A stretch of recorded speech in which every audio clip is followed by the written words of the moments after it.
जब हम योग के बारे में सोचते हैं तो क्या ख्याल आता है? शायद अलग अलग तरह के आसन है ना। पर क्या योग बस यहीं तक सीमित है या इसके पीछे कुछ और भी है? कुछ गहरा, कुछ रहस्यमयी। हमारे प्राचीन ग्रंथों में ना कुछ ऐसी कमाल की शक्तियों का जिक्र मिलता है जो कहते हैं योग से हासिल हो सकती हैं। तो चलिए आज इसी अनोखी दुनिया में एक सफर करते हैं। तो सवाल बड़ा सीधा सा है। क्या योग और ध्यान के रास्ते पर चलकर सच में अलौकिक शक्तियां, मतलब एक तरह की सुपर पावर्स मिल सकती हैं? क्या यह मुमकिन है? चलिए मिलकर इसी की तह तक जाते हैं। अच्छा, तो इस सफर पर आगे बढ़ने से पहले यह समझना जरूरी है कि ये शक्तियां हैं क्या आखिर। हमारी आध्यात्मिक परंपरा में इन्हें खास नाम दिया गया है, सिद्धि। तो ये सिद्धियां हैं क्या? आसान भाषा में कहें तो ये वो असाधारण मानसिक या अलौकिक क्षमताएं हैं जो बहुत गहरी साधना के बाद मिलती हैं।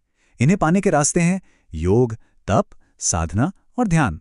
और हाँ, ये कोई जादू टोना नहीं है, बल्कि इसे चेतना के विकास का एक अगला लेवल माना। सिद्धियां कई तरह की बताई गई हैं, पर उनमें से 8 को सबसे मेन, सबसे प्रमुख माना जाता है और इन्हीं को एक साथ कहते हैं अष्ट सिद्धि।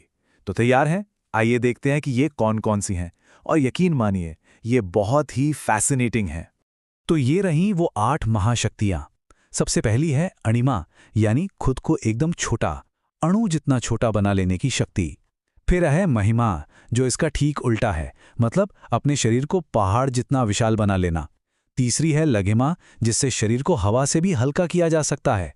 और गरिमा से एकदम भारी, सोचिए। फिर आती है प्राप्ति, यानी मन में जो भी चीज चाहें उसे हासिल कर लेना। और प्राकाम्य से अपनी हर इच्छा पूरी कर लेना। और आखिर में आती हैं ईशित्व, यानी सब पर एक तरह का लॉर्डशिप, एक प्रभुत्व हासिल करना। और वशित्व, मतलब हर चीज को अपने कंट्रोल में कर लेना। सुनने में किसी फिक्शन मूवी जैसा लगता है ना? तो मन में अब ये सवाल तो आएगा ही कि अगर ये सिद्धियां होती हैं तो इन्हें पाया कैसे जा सकता है?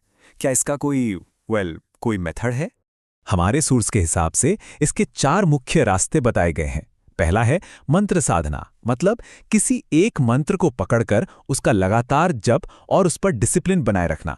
दूसरा है योग और ध्यान, जिसमें प्राणायाम और समाधि से मन को कॉन्सेंट्रेट किया जाता है। तीसरा रास्ता है तपस्या, जिसमें शरीर और मन को एक कड़े अनुशासन में ढाला जाता है। और चौथा, जो शायद सबसे जरूरी है, वो है गुरु दीक्षा, मतलब किसी काबिल गुरु के गाइडेंस में ये सब करना। लेकिन कहानी में एक ट्विस्ट है। असल में अब एक बहुत ही जरूरी बात सामने आती है। क्या इन शक्तियों को पा लेना ही स्पिरिचुअल जर्नी का एंड गोल है?